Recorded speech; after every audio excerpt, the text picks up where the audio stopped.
آج کے خطبہ جمعہ میں آپ لوگوں کے سامنے ایک مسئلے کی وضاحت کرنا چاہتا ہوں۔ وہ یہ ہے کہ کیا بلاؤں کو ٹالنے کے لیے جانور ذبح کر کے جان کا صدقہ دیا جا سکتا ہے؟ یعنی اگر کوئی آدمی بیمار ہے اور بہت ہی زیادہ پریشان حال ہے، وہ اپنی بیماری کو دور کرنے کے لیے جانور ذبح کر کے صدقہ کرتا ہے، یا اسی طریقے سے کوئی آدمی گھر بناتا ہے اور سوچتا ہے کہ گھر پر کوئی بلا نہ آئے، کوئی پریشانی نہ آئے، اور اس مقصد سے، اس نیت سے وہ جانور ذبح کر کے صدقہ کرتا ہے کہ مصیبتیں ٹل جائیں گی، بلائیں ٹل جائیں گی، تو کیا ایسا کرنا دین اسلام میں جائز ہے؟ محترم سامعین، ہم مسلمانوں کا اس بات پر ایمان ہے کہ کوئی بھی مصیبت ہو، کوئی بھی پریشانی، کوئی بھی آفت ہو، راحت ہو، خوشی ہو، آرام ہو، بیماری ہو یا شفا ہو، سب اللہ رب العالمین کی طرف سے ہے، اللہ رب العالمین کی طرف سے ہی آتی ہیں۔ اگر اللہ رب العالمین نہ چاہے تو کوئی کسی کو ذرہ برابر بھی نقصان نہیں پہنچا سکتا، تکلیف نہیں دے سکتا، اور اگر اللہ رب العالمین نہ چاہے تو کوئی کسی کو ذرہ برابر بھی فائدہ نہیں پہنچا سکتا، خوشی نہیں دے سکتا ہے۔ اگر اللہ رب العالمین کسی کو فائدہ پہنچانا چاہے، خوشی پہنچانا چاہے، راحت پہنچانا چاہے، تو پوری کائنات کو لوگ مل کر کے بھی اس راحت کو، اس فائدے کو روک نہیں سکتے ہیں اس آدمی تک پہنچنے سے۔ اسی طریقے سے اگر اللہ رب العالمین کسی کو نقصان پہنچانا چاہے، کسی کو تکلیف دینا چاہے، تو پوری کائنات کے لوگ مل کر کے بھی اس نقصان کو اس آدمی سے ٹال نہیں سکتے ہیں۔ اللہ رب العالمین سورۃ الانعام آیت نمبر 17 کے اندر ارشاد فرماتا ہے وَإِن يَمْسَسَكَ اللَّهُ بِضُرٍّ فَلَا كَاشِفَ لَهُ إِلَّا هُوَ، کہ اگر آپ کو اللہ رب العالمین کوئی تکلیف پہنچائے، کوئی نقصان دے دے، فَلَا كَاشِفَ لَهُ إِلَّا هُوَ، تو اللہ رب العالمین کے علاوہ اس نقصان کو، اس تکلیف کو کوئی ٹال نہیں سکتا۔ وَإِن يَمْسَسَكَ بِخَيْرٍ، اور اگر اللہ رب العالمین کوئی خیر آپ کو پہنچانا چاہے، کوئی بھلائی آپ کو دے دے، فَهُوَ عَلَى كُلِّ شَيْءٍ قَدِيرٌ، تو اللہ رب العالمین ہر چیز پر قادر ہے، یعنی فائدہ وہی دیتا ہے، خیر وہی پہنچاتا ہے، نقصان بھی وہی دیتا ہے۔ اس کے برعکس کافروں کا عقیدہ یہ ہے کہ وہ مخلوقات میں سے کسی سے بھی خوف کھانے لگ جاتے ہیں، کسی سے بھی نفع کی امید لگا لیتے ہیں، یعنی غیر اللہ سے ان کو نفع کی امید ہوتی ہے، غیر اللہ سے وہ خوف کھانے لگ جاتے ہیں۔ اللہ کے رسول صلی اللہ علیہ وسلم کی بعثت سے پہلے ہی کفار مکہ جنوں سے خاص طور سے خوف کھایا کرتے تھے۔ جب کسی وادی سے ان کا گزر ہوتا تھا تو وہاں پر گزرتے وقت وہ پناہ مانگتے تھے کہ وہ ہم کو نقصان نہ پہنچائے، ہم کو کسی قسم کی کوئی تکلیف نہ دے۔ اللہ رب العالمین سورۃ الجن کے اندر اس کا نقشہ کھینچتے ہوئے فرماتا ہے وَأَنَّهُ كَانَ رِجَالٌ مِّنَ الْإِنسِ يَعُوذُونَ بِرِجَالٍ مِّنَ الْجِنِّ فَزَادُوهُمْ رَهَقًا، کہ انسانوں میں سے کچھ لوگ جناتوں میں سے کچھ لوگوں کی پناہ طلب کیا کرتے تھے، ان سے پناہ مانگا کرتے تھے، فَزَادُوهُمْ رَهَقًا، تو یہ چیز دیکھتے ہوئے جنوں نے ڈر اور خوف میں اور اضافہ کر دیا۔ جب جنوں کو یہ لگا کہ انسان ہم سے ڈرتے ہیں، ہماری پناہ طلب کرتے ہیں، تو وہ اور سرکشی میں آگے بڑھ گئے اور اپنے آپ کو ایک عظیم چیز سمجھتے ہوئے انسانوں کو مزید ڈرانے لگے، ان کو اور تکلیف اور نقصان پہنچانے لگے تاکہ وہ ہم سے مزید خوف کھائیں اور ہماری پناہ طلب کریں۔ اسی وجہ سے کفار مکہ یا کافر لوگ جنوں کی پناہ طلب کرتے تھے، ان کو خوش کرنے کی کوشش کیا کرتے تھے، ان کے نقصان سے بچنے کی کوشش کیا کرتے تھے، ان کو خوش کرنے کے لیے جانور ذبح کر کے بھی پیش کر دیا کرتے تھے تاکہ وہ ہم سے راضی رہیں، ہم کو کسی قسم کا نقصان نہ پہنچائیں۔ آج بھی دیکھتے ہیں کہ بہت سارے کافروں میں یہ چیز پائی جاتی ہے کہ ان پر جب بہت بڑی قسم کی مصیبت آتی ہے یا ان کے گھروں میں بیماریوں کا سلسلہ لگ جاتا ہے تو وہ لوگ ان کو یہی مشورہ دیتے ہیں کہ جانور کی بلی چڑھا دو تو یہ مصیبت ٹل جائے گی، یہ پریشانی ہمارے سب لوگوں سے ہٹ جائے گی۔ یعنی ان کے اندر یہ تصور پایا جاتا ہے کہ جانور اگر ذبح کر کے جان کا صدقہ کر دیتے ہیں تو بلائیں ٹل جائیں گی، مصیبتیں ٹل جائیں گی۔ افسوس کی بات یہ ہے کہ یہی چیز مسلمانوں کے اندر بھی آ چکی ہے۔ مسلمان بھی جب ان کے اوپر پریشانی آتی ہے، مصیبت آتی ہے، وہ سخت قسم کے بیمار ہوتے ہیں تو ان کے دل میں یہ آتا ہے کہ ہم ایک جانور ذبح کر کے صدقہ کر دیں، اس کی وجہ سے ہماری جان کا صدقہ ہو جائے گا، ہماری بلائیں ٹل جائیں گی۔ یا گھر بنواتے ہیں تو گھر بناتے وقت سب سے بڑا ڈر ان کے اندر یہی آتا ہے کہیں اس کے اوپر جن کا آسیب نہ ہو جائے، سایہ نہ ہو جائے، جن ہمارے گھروں پر قبضہ نہ کرے، پریشان کرنا نہ شروع کر دیں، گھر کے لوگ بیمار ہو جائیں گے، تکلیفیں ہوں گی، تو پہلے ہی جانور ذبح کر کے اس کا صدقہ کر دیتے ہیں تاکہ بلائیں ٹل جائیں، جان کا صدقہ بول کر کے۔ تو اس سلسلے میں سب سے پہلی بات میں آپ لوگوں کے سامنے یہ پیش کر دوں کہ قربانی یہ اللہ رب العالمین کی قربت کا بہت ہی بڑا ذریعہ ہے، اللہ رب العالمین کو راضی کرنے کا بہت ہی بڑا ذریعہ ہے، اللہ رب العالمین کی بہت ہی اہم عبادت ہے۔ تو یہ قربانی جو ہے، جانور ذبح کرنا، اس کو خوش کرنے کی کوشش کرنا، یہ صرف اللہ رب العالمین کے لیے ہی کی جا سکتی ہے، غیر اللہ کے لیے ادا نہیں کی جا سکتی۔ اللہ رب العالمین سورۃ الانعام آیت نمبر 162 163 کے اندر ارشاد فرماتا ہے قُلْ إِنَّ صَلَاتِي وَنُسُكِي وَمَحْيَايَ وَمَمَاتِي لِلَّهِ رَبِّ الْعَالَمِينَ لَا شَرِيكَ لَهُ وبذلک امرت وانا اول المسلمین، کہ اے نبی آپ کہہ دیجئے کہ بے شک میری نماز، میری قربانی، میری زندگی اور میری موت اللہ رب العالمین کے لیے ہے، لا شریک لہ، اس کا کوئی شریک نہیں ہے، مجھے اسی بات کا حکم دیا گیا ہے اور میں پہلا مسلمان ہوں۔ تو اس میں بھی اللہ رب العالمین نے قربانی کو خاص طور سے ذکر کیا کہ قربانی اللہ رب العالمین کو خوش کرنے کے لیے کیا جا سکتا ہے، اللہ رب العالمین کو راضی کرنے کے لیے اسی کے خوف سے ادا کی جا سکتی ہے۔ اسی طریقے سے سورۃ الکوثر کے اندر اللہ تعالیٰ فرماتا ہے فَصَلِّ لِرَبِّكَ وَانْحَرْ، کہ اے نبی آپ اللہ رب العالمین کے لیے نماز ادا کیجئے اور اسی کے لیے قربانی کیجئے، یعنی اس کے نام سے، اس کو خوش کرنے کے لیے، اس کے خوف سے، اس کی خشیت سے۔ اس لیے اگر کوئی غیر اللہ کے لیے، غیر اللہ کی نیت سے جانور ذبح کرتا ہے، چاہے نام بھلے اللہ تعالیٰ کا لے، لیکن اس کا مقصد یہ ہو کہ اس سے غیر اللہ خوش ہو جائیں گے، جن خوش ہو جائیں گے، ہم کو تکلیف نہیں دیں گے، ہم کو پریشان نہیں کریں گے، ہماری بلائیں ٹل جائیں گی، یہ نیت ہے، یا غیر اللہ میں سے کوئی بھی، کوئی بابا ہو، کوئی پیر ہو، کوئی بزرگ ہو، اس کا خوف اس کے دل میں بسا ہوا ہے کہ ہم جانور ذبح نہیں کریں گے تو ان کی طرف سے ہم کو تکلیف آئے گی، ہماری بلائیں نہیں ٹلیں گی، ہم کو راحت نہیں ملے گی، تو یہ ساری چیزیں شرک اکبر میں داخل ہے، یہ اللہ رب العالمین کے ساتھ شرک ہے۔ اللہ کے رسول صلی اللہ علیہ وسلم ارشاد فرماتے ہیں لعن اللہ من ذبح لغیر اللہ، اللہ رب العالمین کی لعنت ہے ایسے شخص پر جو غیر اللہ کے لیے ذبح کرتا ہے، یعنی غیر اللہ کو خوش کرنے کے لیے، اس کو راضی کرنے کے لیے، اس کے خوف سے ذبح کرتا ہے۔ امام مسلم نے اس حدیث کو روایت کیا ہے کتاب الاضاحی کے اندر۔ اس لیے ایک مسلمان کو اس کے اوپر کتنی بڑی ہی پریشانی آ جائے، کتنی بڑی مصیبت آ جائے، وہ کتنا ہی سخت بیمار ہو جائے، لیکن کبھی بھی اس کو غیر اللہ کو خوش کرنے کے لیے قربانی یا جانور ذبح نہیں کرنا چاہیے، غیر اللہ کو راضی کرنے کے لیے یہ کام نہیں کرنا چاہیے، چاہے جن ہو یا کوئی بھی غیر اللہ ہو، ان کو راضی کرنے کے لیے یہ کام نہیں کرنا چاہیے، کیونکہ یہ شرک اکبر ہے، اس کی وجہ سے آدمی دین اسلام سے خارج ہو جائے گا۔ اس کے اوپر کوئی بڑی پریشانی آ جائے، چاہے وہ جن اس کو پریشان کر رہے ہو، تو اس کو صبر کرنا ہے، اللہ رب العالمین بھروسہ رکھنا ہے اور اللہ رب العالمین سے ہی امید وابستہ کرنا ہے۔ اللہ تعالیٰ سورہ آل عمران آیت 975 کے اندر ارشاد فرماتا ہے انما ذالکم الشیطان یخوف اولیاءہ فلا تخافوہم وخافونی ان کنتم مؤمنین، کہ بے شک یہ شیطان ہے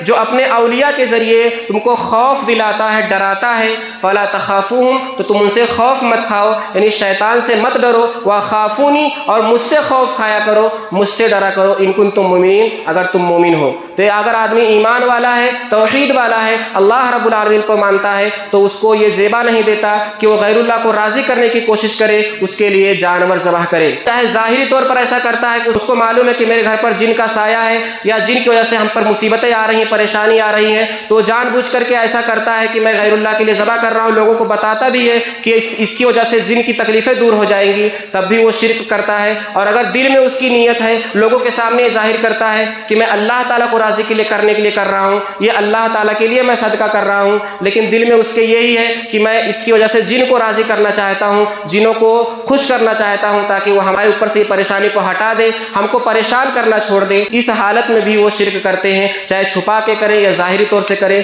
وہ شرک اکبر کا ارتکاب کرتے ہیں۔ ایسی حالت میں وہ دین اسلام سے خارج ہو جائیں گے۔ دوسری حالت یہ ہے کہ آدمی بیمار ہے یا اس کو اپنے گھر کو تکلیف سے بچانا ہے اور وہ اللہ تعالیٰ کو خوش کرنے کے لیے ہی جانور ذبح کر کے صدقہ کرنا چاہے، یعنی وہ غیر اللہ کو خوش کرنا نہیں چاہتا ہے، اس کی نیت یہ ہے کہ میں اللہ تعالیٰ کو خوش کروں گا اور اللہ تعالیٰ خوش ہو جائے گا تو مجھ سے یہ بیماری دور کر دے گا، میری پریشانی کو دور کر دے گا، میرے گھر پر کوئی آفت اور بلائیں نہیں آئیں گی، میرے گھر سے ساری پریشانیاں دور ہو جائیں گی اور سلامتی اور حفاظت ہو جائے گی۔ نیت اس کی خالص ہے اللہ رب العالمین کے لیے، وہ غیر اللہ کی نیت نہیں کرتا ہے، ایسی حالت میں بھی اس کے لیے یہ ذبح کرنا حرام ہے، دین اسلام میں جائز نہیں ہے۔ سد ذریعہ کے لیے، سد ذریعہ کو سمجھنا بہت ضروری ہے کہ ایک ایسا کام، ایسی چیز جو آدمی کو شرک کی طرف لے کر کے جاتا ہے، ایسا کام جو آدمی کو حرام کام کی طرف لے کر کے جاتا ہے یا شر کی طرف لے کر کے جاتا ہے، دین اسلام میں اس کا چھوڑنا اور ترک کرنا واجب ہو جاتا ہے، لازم ہو جاتا ہے۔ مثال کے طور پر آدمی جب قبرستان جائے تو وہاں اللہ تعالیٰ سے دعا کر رہا ہے،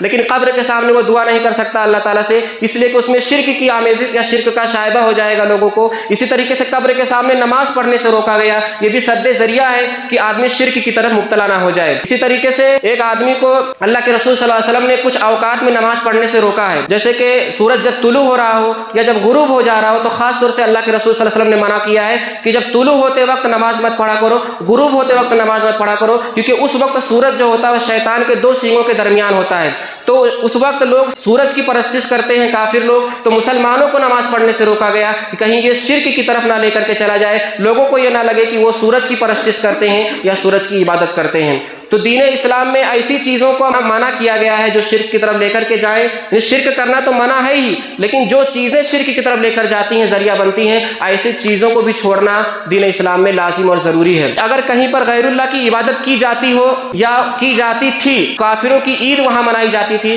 تو ایسے جگہ پر بھی اللہ کے رسول صلی اللہ علیہ وسلم نے قربانی کرنے سے روکا ہے. یہ بھی سد ذریعہ کے لیے اللہ کے رسول نے روکا ہے. یعنی آدمی جا کر کے اللہ کے لیے ذبح کر رہا ہے، اس کی نیت خالص ہے، لیکن ایسی جگہ پر کر رہا ہے جہاں پر غیر اللہ کی عبادت ہوتی تھی یا وہاں پر کافروں کے عید منائے جاتے تھے، تہوار منائے جاتے تھے، تو ایسی جگہ پر اللہ کے رسول صلی اللہ علیہ وسلم نے قربانی کرنے سے، ذبح کرنے سے منع کیا ہے. ایک حدیث ہے ثابت بن ضحاک رضی اللہ تعالیٰ عنہ سے روایت ہے، وہ کہتے ہیں کہ ایک شخص نے نذر مانی کہ میں مقام بوانہ میں جا کر کے ایک اونٹ ذبح کروں گا. اللہ کے رسول صلی اللہ علیہ وسلم کی خدمت میں وہ حاضر ہوئے، انہوں نے کہا ہے اللہ کے رسول صلی اللہ علیہ وسلم میں نے نذر مانی ہے کہ میں مقام بوانہ میں ایک اونٹ ذبح کروں گا. تو اللہ کے رسول صلی اللہ علیہ وسلم نے پوچھا هل كان فيها وثن من اوثان الجاہلیت یعبد، کہ یہاں پر جاہلیت کے بتوں میں سے کسی بت کی عبادت تو نہیں کی جاتی تھی؟ تو صحابہ کرام جو وہاں پر موجود تھے انہوں نے کہا نہیں اللہ کے رسول ایسی بات نہیں ہے، وہاں پر کسی بت کی عبادت اور پرستش نہیں ہوتی تھی. تو اللہ کے رسول صلی اللہ علیہ وسلم نے پوچھا فہل کان فیہا عید من اعیادہم، تو کیا وہاں پر ان کے عیدوں میں سے کوئی عید یا تہواروں میں سے کوئی تہوار منایا جاتا تھا؟ تو صحابہ کرام نے کہا نہیں. تب اللہ کے رسول صلی اللہ علیہ وسلم نے فرمایا اوفی بنذرک، اپنی نذر کو پوری کرو، فإنہ لا وفاء لنذر فی معصیۃ اللہ، اس لیے کہ اللہ رب العالمین کی نافرمانی میں نذر کو پورا کرنا بھی جائز نہیں ہے. آدمی جب نذر مان لیتا ہے تو اس کے اوپر وہ چیز پورا کرنا واجب ہو جاتا ہے، لیکن پھر بھی اگر وہ اللہ رب العالمین کی مخالفت میں ہے، شرک کی طرف لے جا رہا ہے، تو ایسی نذر کو پوری کرنے سے بھی اللہ کے رسول صلی اللہ علیہ وسلم نے روکا. یہ صرف اسی لیے سد ذریعہ کے لیے تاکہ آدمی اس کی وجہ سے شرک کی طرف نہ چلا جائے. یہ مسئلہ بالکل واضح ہے کہ آدمی اگر غیر اللہ کے لیے کر رہا ہے، غیر اللہ کو خوش کرنے کے لیے کر رہا ہے، جنوں کو خوش کرنے کے لیے کر رہا ہے کہ مصیبت کو ٹالیں گی، پریشانی کو ہٹائیں گی، تب تو شرک اکبر ہے، بالکل دین اسلام سے وہ خارج ہو جائے گا. لیکن وہ اگر اللہ کے لیے کرتا ہے، اللہ کو خوش کرنے کے لیے کرتا ہے، تب بھی اس کے لیے حرام ہے، یہ جائز نہیں ہے. میں آپ لوگوں کے سامنے کچھ علماء کرام کے فتوے کو ذکر کر دیتا ہوں جنہوں نے اس تعلق سے فتوے دیے ہیں. شیخ صالح ابن عبدالعزیز رحمہ اللہ سے پوچھا گیا کہ ایک آدمی سے اس کے گھر والے کہتے ہیں کہ ایک جانور ذبح کرو اور اس جانور کو غریبوں میں تقسیم کر دو تاکہ بلائیں ہماری ٹل جائیں، مصیبتیں ٹل جائیں، تو کیا ایسی نیت کرنا جائز ہے؟ تو شیخ صالح ابن عبدالعزیز رحمہ اللہ فرماتے ہیں کہ اس میں تفصیل ہے. اگر آدمی جانور صرف اس نیت سے ذبح کرتا ہے کہ میں اس کو صدقہ کروں گا، یعنی عام حالات کی طرح، جیسے عام حالت میں آدمی پیسہ صدقہ کرتا ہے، کوئی اور چیز صدقہ کرتا ہے، سونے چاندی صدقہ کرتا ہے، تو جانور ذبح کر کے بھی صدقہ کر سکتا ہے صرف صدقے کی نیت سے اگر کرتا ہے. لیکن اگر اس میں یہ نیت آ جاتی ہے کہ اس سے بلائیں ٹلیں گی، اگر آدمی بیمار ہے اور یہ سوچ کے کرتا ہے کہ ہماری بیماری ٹل جائے گی، بیمار سے یہ تکلیف دور ہو جائے گی، تو اس نیت سے کرنا جائز نہیں ہے، حرام ہے. اس لیے کہ اکثر لوگ جو ہے یہ اسی جب کوئی بیماری آتی ہے تبھی جانور ذبح کر کے صدقہ کرتے ہیں. ان کا گمان یہ ہوتا ہے کہ یہ کسی جن کی وجہ سے ہے یا کسی موذی چیز کی تکلیف کی وجہ سے یہ چیز آ رہی ہے، تو یہ سوچ کر کے وہ کرتے ہیں. اس لیے سد ذریعہ کے طور پر ایک مسلمان کے لیے ایسا کرنا جائز نہیں ہے بلکہ حرام ہے، چاہے وہ تکلیف اس کے اوپر ہو یا کوئی تکلیف آنے کی امید ہو. ایسی دونوں حالتوں میں بھی آدمی سد ذریعہ کے طور پر اللہ رب العالمین کی خالص نیت سے بھی جانور ذبح نہیں کر سکتا ہے، کیونکہ اس میں شرک کا ڈر ہے، شرک کا خوف ہے، شرک میں پڑ جانے کا ڈر ہے. اس لیے ہر وہ ذبیحہ جو کسی بیماری کی وجہ سے کی جائے یا کسی تکلیف کو دور کرنے کے لیے کی جائے یا جان کے صدقے کے طور پر کیا جائے، وہ دین اسلام میں حرام ہے، جائز نہیں. شیخ ابن باز رحمہ اللہ سے پوچھا گیا کہ ایک آدمی گھر بناتا ہے، گھر بناتے وقت اس کی بنیاد ڈالا، اس وقت ایک جانور ذبح کر کے صدقہ کرتا ہے. اسی طریقے سے جب گھر مکمل ہو جائے تو مکمل ہو جانے کے بعد بھی جانور ذبح کر کے دعوت کرتا ہے لوگوں کی، تو اس کے بارے میں کیا حکم ہے؟ تو شیخ ابن باز جو کہ مفتی اعظم تھے سعودیہ کے بھی ماضی قریب کے اندر، انہوں نے یہ فتویٰ دیا کہ اگر آدمی غیر اللہ کے لیے جن کو بچاؤ سے لیے کرتا ہے کہ جن سے بچاؤ ہو جائے گا، ان کی تکلیفوں سے بچاؤ ہو جائے گا، اس لیے گھر کو بنانے کے بعد جانور ذبح کر کے صدقہ کرتا ہے، تو یہ شرک اکبر ہے، دین اسلام سے خارج کر دینے والا عمل ہے. اسی طریقے سے اگر آدمی یہ سوچ کے کرتا ہے کہ گھر پر کوئی مصیبت نہیں آئے گی، کوئی پریشانی نہیں آئے گی، اور وہ اللہ تعالیٰ کو خوش کرنے کے لیے ہی کرتا ہے، لیکن یہ سوچ کے کرتا ہے کہ میرے گھر سے بلائیں ٹل جائیں گی، پریشانیاں ٹل جائیں گی، تب بھی یہ دین اسلام میں بدعت ہے، اس کا ثبوت نہیں ہے. اور تیسری چیز انہوں نے یہ فرمائی کہ اگر آدمی گھر بنانے کے بعد اللہ رب العالمین کے شکریہ میں ایسا کرتا ہے کہ مجھ کو اللہ تعالیٰ نے گھر عطا فرمایا، اللہ تعالیٰ نے ایک نعمت دی ہے، تو اس لیے وہ جانور ذبح کر کے لوگوں کی دعوت کرتا ہے، کھلاتا ہے، تو یہ جائز ہے. یہ نیت کا فرق دیکھیے کہ اگر آدمی یہ سوچ کے کرتا ہے کہ مجھ سے بلائیں ٹل جائیں گی، پریشانیاں گھر سے مصیبتیں ہٹ جائیں گی، تو یہ جائز نہیں ہے. لیکن آگے آدمی اللہ رب العالمین کا شکریہ ادا کرنا چاہتا ہے کہ اللہ تعالیٰ نے مجھے گھر عطا فرمایا، ایک بڑی نعمت، ایک بڑا احسان کیا اس نے، تو دعوت کرتا ہے جانور ذبح کر کے تو یہ شکریہ کے طور پر اس کے لیے ایسا کرنا جائز ہے۔ آدمی کے اوپر جب پریشانی آتی ہے تو آدمی سوچتا ہے کہ میں کیا کروں، ایسے کیا کام کروں کہ میری یہ پریشانی ٹل جائے، تو اس لیے دین اسلام میں اس کا راستہ ہے۔ ایسا نہیں ہے کہ دین اسلام نے کوئی راستہ بتایا ہی نہیں ہے کہ آدمی پر بیماری آئے، پریشانی آئے اور مصیبتوں کا تانتا بندھا رہے تو آدمی اس مصیبت کو برداشت کرتا رہے، اور اس کے لیے کوئی راستہ دین اسلام نے نہیں رکھا ہے۔ غلط راستہ آدمی نہ اپنائے، اس کے لیے صحیح راستے دین اسلام میں رکھے گئے ہیں۔ تو سب سے پہلی چیز جب آدمی کے اوپر مصیبت آئے تو اس کو یہ سوچ کے گھبرانا چاہیے کہ کہیں مجھ سے شرک تو نہیں ہو رہا ہے۔ آدمی کیا کرتا ہے جب اس کو مصیبت آتی ہے تو شرک کی طرف بھاگتا ہے، اس کو اولاد نہیں مل رہی ہے تو مزاروں کا چکر لگانے لگ گیا، رزق میں تنگی آ گئی تو فلاں فلاں بابا کے پاس جاتا ہے کہ رزق میں اضافہ ہو جائے، یا کسی قسم کی بیماری آ گئی تو بھی درگاہوں کا چکر لگانے لگتا ہے۔ یعنی ایک آدمی، ایک مسلمان جس چیز سے اس کو روکا گیا ہے اسی کی چیز کی طرف بھاگتا ہے، پریشانی آئی تو شرک کی طرف بھاگتا ہے۔ حالانکہ اللہ رب العالمین نے قرآن مجید سورۃ الانعام آیت نمبر 82 کے اندر ارشاد فرمایا کہ شرک کی وجہ سے ہی مصیبتیں آتی ہیں۔ آدمی جتنا زیادہ شرک سے دور ہوگا، جتنا زیادہ اس کی توحید پختہ ہوگی، اسی قدر اس کو امن حاصل ہوگا۔ اللہ تعالیٰ فرماتا ہے الذین آمنوا ولم یلبسوا ایمانهم بظلم اولئک لهم الامن وهم مہتدون، کہ جو لوگ ایمان لائے اور اپنے ایمان لانے کے بعد اس میں شرک کی ذرہ برابر بھی آمیزش نہیں کرتے ہیں، ظلم کی آمیزش نہیں کرتے ہیں، تو ایسے لوگوں کے لیے یہ امن ہے۔ اور امن جو ہے وہ دنیا میں بھی ہے کہ اللہ تعالیٰ ان کو پریشانیوں سے بچاتا ہے، مصیبتوں سے نجات دیتا ہے، اور آخرت میں بھی ہے کہ اللہ تعالیٰ ان کو جہنم سے بچائے گا۔ لہٰذا اگر آدمی کو پریشانی آ رہی ہے، مصیبتیں آ رہی ہیں، تو اپنے ایمان کا جائزہ لے کہ میرے ایمان میں تنگی تو نہیں آ رہی ہے، میرے ایمان میں کہیں خامی تو نہیں ہے، کہیں شرک کی آمیزش تو نہیں ہو گئی ہے۔ اپنے آپ کو شرک کے سے بالکل پاک کرے تو اس کی مصیبتیں دور ہوں گی انشاءاللہ۔ اسی طریقے سے دوسری چیز ہے نماز اور صبر۔ ایک مسلمان کے لیے صبر بہت ہی اہم چیز ہے۔ جب بھی پریشانی آئے، مصیبت آئے تو آدمی کو صبر کا دامن نہیں چھوڑنا چاہیے اور نماز بھی نہیں چھوڑنا چاہیے۔ لیکن آج ہم دیکھتے ہیں کہ مسلمان پریشانی آتی ہے تو ہر قسم کی کوشش کرتے ہیں کہ کسی طریقے سے پریشانی ہٹ جائے، مصیبت ہٹ جائے، لیکن ایک چیز جو پریشانیوں کا حل ہے اسی کی طرف نہیں آتے ہیں، یعنی 5 وقت کی نمازوں کا اہتمام نہیں کرتے ہیں، جبکہ پریشانیوں کا حل 5 وقت کی نمازوں میں ہے، اللہ سے دل لگانے میں ہے، اللہ سے اپنی مصیبتوں کو بیان کرنے میں ہے۔ اللہ رب العالمین سورۃ البقرہ آیت نمبر 153 کے اندر ارشاد فرماتا ہے یا ایھا الذین آمنوا استعینوا بالصبر والصلاۃ ان اللہ مع الصابرین، کہ اے لوگوں جو ایمان لائے ہو تم اللہ تعالیٰ سے مدد طلب کرو نماز کے ذریعے اور صبر کے ذریعے۔ مصیبتیں بڑی سے بڑی آ رہی ہیں، صبر کرتے رہو، صبر کا دامن مت چھوڑو، غیر اللہ کے پاس مت جاؤ، مزاروں پر مت جاؤ، درگاہوں پر مت جاؤ، تمہارا دم اکھڑ رہا ہے، تمہاری جان جا رہی ہے، تکلیف پہ تکلیف آ رہی ہے، لیکن صبر کا دامن مت چھوڑو اور نماز کے ذریعے اللہ تعالیٰ کی مدد طلب کرو، اس لیے کہ اللہ تعالیٰ صبر کرنے والوں کے ساتھ ہے۔ اللہ تعالیٰ مدد ضرور کرے گا، بس گھبرانا نہیں ہے، صبر کا دامن نہیں چھوڑنا ہے۔ تو یہ دوسری چیز ہے جس کے ذریعے آدمی اپنی مصیبتوں کو دور کر سکتا ہے، اپنی بلاؤں کو اور اپنی بیماریوں کو ٹال سکتا ہے۔ تیسری چیز دعا ہے۔ دعا ایک مومن کے لیے بہت ہی بڑا ہتھیار ہے۔ اللہ کے رسول صلی اللہ علیہ وسلم ارشاد فرماتے ہیں لا یزید فی العمر الا البر ولا يرد القدر الا الدعاء۔ اس کو ابن ماجہ رحمہ اللہ نے سنن ابن ماجہ میں روایت کیا، حدیث نمبر 4022، یہ حدیث صحیح ہے۔ نیکی جو ہے یہی عمر میں اضافہ کرتی ہے، یعنی جو آدمی صلہ رحمی کرتا ہے، نیکیاں کرتا ہے، صدقہ و خیرات کرتا ہے تو اس کے ذریعے عمر میں اضافہ ہوتا ہے، اللہ رب العالمین اس کی عمر میں برکت دیتا ہے۔ ولا يرد القدر الا الدعاء، اور تقدیر کو دعا کے علاوہ کوئی چیز رد نہیں کر سکتی ہے۔ اللہ رب العالمین نے ایک چیز کا فیصلہ کیا ہے، اس کے لیے وہ آدمی دعا کرتا ہے، دعا کے ذریعے وہ اپنی پریشانیوں کو ٹال سکتا ہے، اپنی مصیبتوں کو ٹال سکتا ہے۔ اسی طریقے سے اللہ کے رسول صلی اللہ علیہ وسلم ارشاد فرماتے ہیں ان الدعاء ينفع مما ينزل ومما لم ينزل فعليكم عباد الله بالدعاء۔ صحیح الترغیب کے اندر علامہ البانی نے اس حدیث کو حسن قرار دیا ہے، حدیث نمبر 1634۔ اللہ کے رسول صلی اللہ علیہ وسلم ارشاد فرماتے ہیں کہ بے شک دعا جو ہے وہ ایسی مصیبتیں جو نازل ہو چکی ہیں اور ایسی مصیبتیں جو ابھی نازل نہیں ہوئی ہیں، دونوں کے لیے فائدہ مند ہے کہ دعا کے ذریعے ان مصیبتوں کو ٹالا جا سکتا ہے۔ تو اللہ کے رسول فرماتے ہیں فعليكم عباد الله بالدعاء، کہ اے اللہ تعالیٰ کے بندو تم دعا کو لازم پکڑو۔ اب دیکھیے کہ مصیبتیں آتی ہیں، لوگ اللہ کے گھر میں ہی نہیں آتے ہیں، اللہ کے دربار میں ہی نہیں آتے ہیں، اللہ تعالیٰ کو راضی کرنے کی کوشش نہیں کرتے ہیں، اور مصیبتوں کو حل کرنے کے لیے طرح طرح کے اقدامات کرتے ہیں، طرح طرح کے حل تلاش کرتے ہیں اور دنیا میں ہی بھٹکتے رہ جاتے ہیں، جبکہ اللہ تعالیٰ نے اپنے پاس مصیبتوں کا حل رکھا ہے، ان بلاؤں اور ان پریشانیوں کا حل رکھا ہے۔ تو آدمی دعا کے ذریعے اپنی پریشانیوں کو دور کر سکتا ہے، اپنی بیماریوں کو دور کر سکتا ہے۔ اسی طریقے سے ایک چیز ہے استغفار۔ آدمی سے گناہ ہو رہے ہوں یا نہ ہو رہے ہوں، گناہوں کی کثرت ہے، گناہوں کی قلت ہے، استغفار کا دامن آدمی کو کبھی نہیں چھوڑنا چاہیے، کثرت سے استغفار کرتے رہنا چاہیے۔ استغفار سے اللہ رب العالمین کی رحمت ملتی ہے، اللہ رب العالمین کا عذاب ٹلا رہتا ہے۔ اللہ رب العالمین سورۃ الانفال آیت نمبر 33 کے اندر ارشاد فرماتا ہے ما کان اللہ معذبہم وہم یستغفرون، کہ اللہ رب العالمین ان کو عذاب نہیں دینے والا ہے اس حال میں کہ وہ استغفار کرتے رہیں۔ جب تک وہ استغفار کرتے رہیں گے، اللہ رب العالمین سے توبہ کرتے رہیں گے، اپنے گناہوں کی معافی مانگتے رہیں گے، گناہوں پہ مصر نہیں رہیں گے، گناہوں پہ بضد نہیں رہیں گے، ڈٹے ہوئے نہیں رہیں گے، اڑے ہوئے نہیں رہیں گے،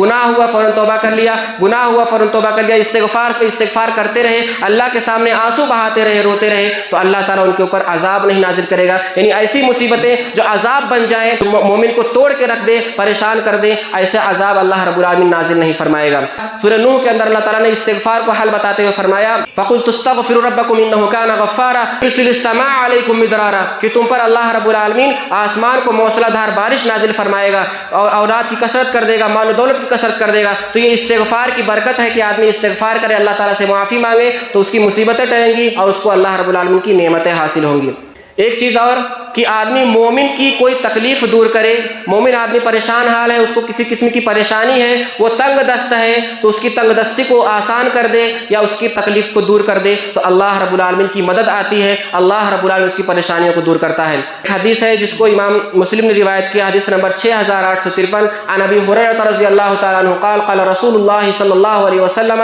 من نفس عن مؤمن کربۃ من کرب الدنیا نفس اللہ عنہ کربۃ من کرب یوم القیامہ، کہ جو شخص مومن کی دنیا کی تکلیفوں میں سے کوئی ایک تکلیف دور کرتا ہے تو اللہ رب العالمین قیامت کی تکلیفوں میں سے ایک تکلیف اس سے دور کر دیتا ہے۔ اور آگے اللہ کے رسول فرماتے ہیں وَمَنْ يَسَّرَ عَلَى مُعْسِرٍ يَسَّرَ اللَّهُ عَلَيْهِ فِي الدُّنْيَا وَالْآخِرَةِ، اور جو شخص کسی تنگ دست کے ساتھ آسانی کرتا ہے، کوئی پریشان حال ہے، تنگ دستی میں مبتلا ہے، اس کے پاس کوئی حل نہیں ہے، وہ پریشانی میں ڈوبا ہوا ہے، اور جو شخص اس کے ساتھ آسانی کر دے، اس کو آسانی فراہم کر دے تو اللہ تعالیٰ دنیا میں اور آخرت میں اس کے لیے آسانی کرتا ہے۔ وَمَنْ سَتَرَ مُسْلِمًا سَتَرَهُ اللَّهُ فِي الدُّنْيَا وَالْآخِرَةِ، اور جو آدمی کسی مسلمان کی پردہ پوشی کرتا ہے، اس کے عیبوں کو چھپا کر کے رکھتا ہے تو اللہ تعالیٰ دنیا اور آخرت میں اس کے عیب کو چھپاتا ہے۔ وَاللَّهُ فِي عَوْنِ الْعَبْدِ مَا كَانَ الْعَبْدُ فِي عَوْنِ أَخِيهِ، کہ اللہ رب العالمین اس بندے کی مدد میں لگا رہتا ہے، اللہ رب العالمین اس بندے کو مدد فراہم کرتا رہتا ہے جب بندہ اپنے بھائی کی مدد میں لگا رہتا ہے، یعنی اپنے مسلمان بھائی کی مدد کرتا رہتا ہے۔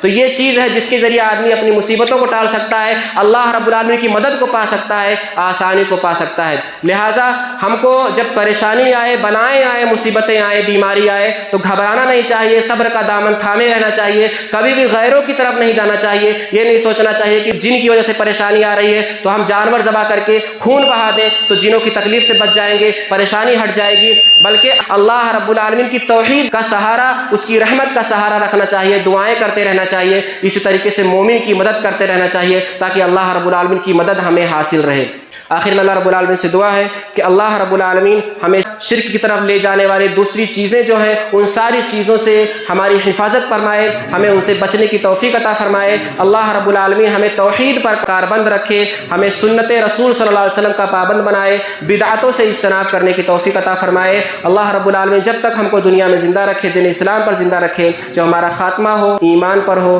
آمین۔